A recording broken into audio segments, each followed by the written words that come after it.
કેમ છો દોસ્તો? સ્ટોરીઓની દુનિયામાં તમારું સ્વાગત છે. ચાલો આપણે એક અનોખી સ્ટોરીની શરૂઆત કરીએ. હમણાં હું એક જબરી અવઢવમાંથી પસાર થઈ રહ્યો છું. મારા મન અને દિલ વચ્ચે એક ઘમસાણ યુદ્ધ ચાલી રહ્યું છે. હું નક્કી નથી કરી શકતો કે આજકાલ હું જે લાગણી અનુભવી રહ્યો છું એને ચોક્કસ કહેવાય શું. અને એટલે જ મેં અહીં લખવાનું નક્કી કર્યું છે. ભગવાન કરે અને મારી મન સ્થિતિ સમજાય અને કોઈ ઉકેલ મળે. હા, તો વાત કઈ હિંમત છે કે આજકાલ હું એક છોકરી સાથે ગાઢ સંપર્કમાં છું. વડોદરામાં રહેતી દિવ્યા નામની એ છોકરી હું એની સાથે ભણી છું અને સાથે જ ભણવાનું કારણ અમારી દોસ્તીનું કારણ બન્યું છે. અમારું ભણતર એવું છે કે અમારે નિયમિત ક્લાસ ભરવાના નથી અમારે નિયમિત યુનિવર્સિટીએ જવું પડતું. જ્યારે ક્લાસ હોય ત્યારે હું વડોદરા જાઉં અને પછી લાઇબ્રેરી કે ક્લાસમાં દિવસ પસાર કરીને ફરી સાંજે સુરત આવી જાઉં. અમે બંને રિસર્ચના સ્ટુડન્ટ છીએ અને અમારા વ્યવસાયમાં પણ વેલ સેટ છીએ. જ્યારે ક્લાસ નહીં હોય ત્યારે પણ હું અને દિયા આખો દિવસ ચેટિંગ કરતા હોઈએ છીએ. શરૂઆતમાં અમે અમારા રિસર્ચને લગતી વાતો કરતા હતા, પરંતુ પાછળથી ફિલ્મો, અમારી પસંદગી કે અમને ભાવતા ફૂડ કે બીજી કોઈ બાબતને લઈને ચેટ કરતા થયા. દિવસે દિવસે દોસ્તી વધતી ગઈ અને પછી તો અમને એકબીજાની જાણે આદત પડવા માંગી. એની તો મને ખબર નથી, પરંતુ રીતસરની તો રાત હું જ જોઉં છું. કારણ કે ક્યારે મારા ક્લાસ આવે અને ક્યારે હું વડોદરા જાઉં, ક્યારે દિયાને મળું. વળી હજુ દોઢેક મહિનાનો પહેલો મારો જન્મદિવસ આવી ગયો. બર્થડેના દિવસે એણે મને વિશે તો કહ્યું જ, પરંતુ દિવસે બપોરે મારી ઓફિસે એક પાર્સલ આવ્યું, જેમાં એણે મને ગમતા પુસ્તકોની ભેટ આપી હતી. જેમાં એક તો લવ સ્ટોરીનું પુસ્તક હતું. નસીબ જો કે મારો જન્મદિવસ બાદ થોડા જ દિવસોમાં એનો જન્મદિવસ પણ આવતો હતો.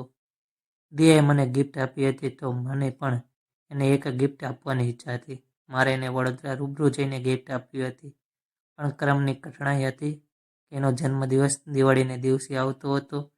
સપ્રમ દિવસે ઘર છોડીને છેક વડોદરા સુધી પણ કેમ જવાય?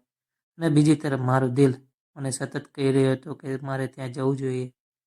જોકે એમાં બીજો ભય હતો કે હું ત્યાં પહોંચી જાઉં પણ એનાથી ઘરની બહાર નીકળવું નહીં પડે.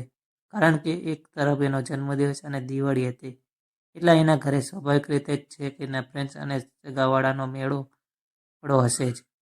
અને વળી એ દિવસે બહાર નીકળવા માટે યુનિવર્સિટીનું બહાનું પણ નહોતું થયું. પણ ભગવાને મને બુદ્ધિ આપી. હું 2 દિવસ પહેલાં જ વડોદરા જઈ આવું અને મળી આવું. મેસેજ પર વાતમાં એનો દિવસનો કાર્યક્રમ જાણી લઉં. એટલે મને ખબર પડી હતી કે જે દિવસે હું ત્યાં જવાનો હતો એ દિવસે એ ફ્રી જ હતી. એટલે એને સરપ્રાઈઝ આપવા માટે હું એને ઘરેની બહાર બોલાવી શકું એમ હતું. વહેલી સવારે સુરતથી નીકળેલો એટલે મને અહીંથી તો કંઈ લેવાની તક નહીં મળી. એટલે જ વડોદરા પહોંચીને હું એના માટે યોગ્ય ગિફ્ટની શોધમાં હતો. સુરતથી હું મારા 2 મિત્રોને પણ સાથે લઈ ગયેલો. એટલે અમે 3 મિત્રો ભેગા મળીને નક્કી કર્યું કે મારે પણ વધુ સ્માર્ટ બન્યા વિના એને પુસ્તકોની ગિફ્ટ આપવી છે. રખ એને કંઈક બીજું આપવા ગયો. એના દિલમાં મારા માટે ફિલિંગ્સ નહીં હોય તો, અને એ ઉકળી ઉઠી તો લેવાના દેવાના થઈ જશે. આમ મેં એના માટે 2 પુસ્તકો લીધા, પણ સાથે જ મને સૂઝ્યું કે હું એના માટે એક સુંદર અરીસો પણ લઈ જઉં, જેની સાથે એને એક પત્રની ભેટ આપું. મારા મિત્રો અરીસા અને પત્રની બાબતે કન્વિન્સ નહોતો. એમનું માનવું હતું કે પત્ર લખવામાં ક્યાંક વધુ પડતો લાગણીઓમાં વહી જઈશ.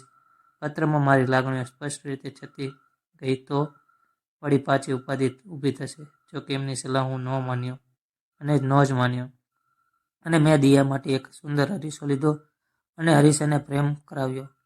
સાથે જ MS યુનિવર્સિટીના એક ખૂણામાં બેસીને ઉતાવળે પત્ર લખવા માંડ્યો. પત્ર લખાઈ ગયા પછી મેં એને મેસેજ કર્યો કે આજે હું કામથી અચાનક વડોદરા આવ્યો છું.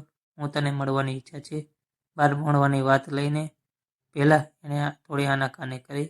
એને મને પણ એમ કહ્યું હતું કે આ રીતે તો ઘણીવાર વડોદરા આવ્યો છું, પણ તે મને ક્યારેય મળવાની ઈચ્છા દર્શાવી નથી.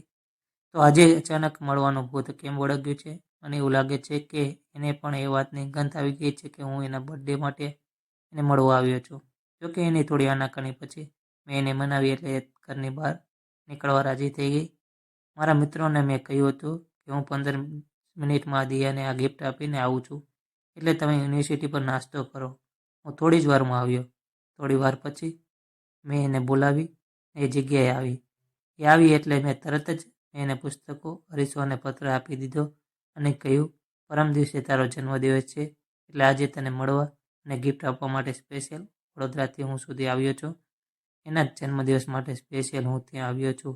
એના માટે ખાસ ગિફ્ટ ખરીદી છે. એ જાણીને એ હતપ્રત થઈ ગઈ. થોડી ક્ષણો માટે એના ચહેરા પર કંઈક વિચિત્ર પ્રકારનો ભાવ આવ્યો. હું સમજી નહીં શક્યો એના મનમાં શું ચાલી રહ્યું છે. અચાનક એ થોડું મોટેથી ચિલ્લાઈ, કૌશલ! આવી જ સ્ટોરી સાંભળવા માટે ચેનલને સબસ્ક્રાઈબ કરજો મિત્રો. ધન્યવાદ.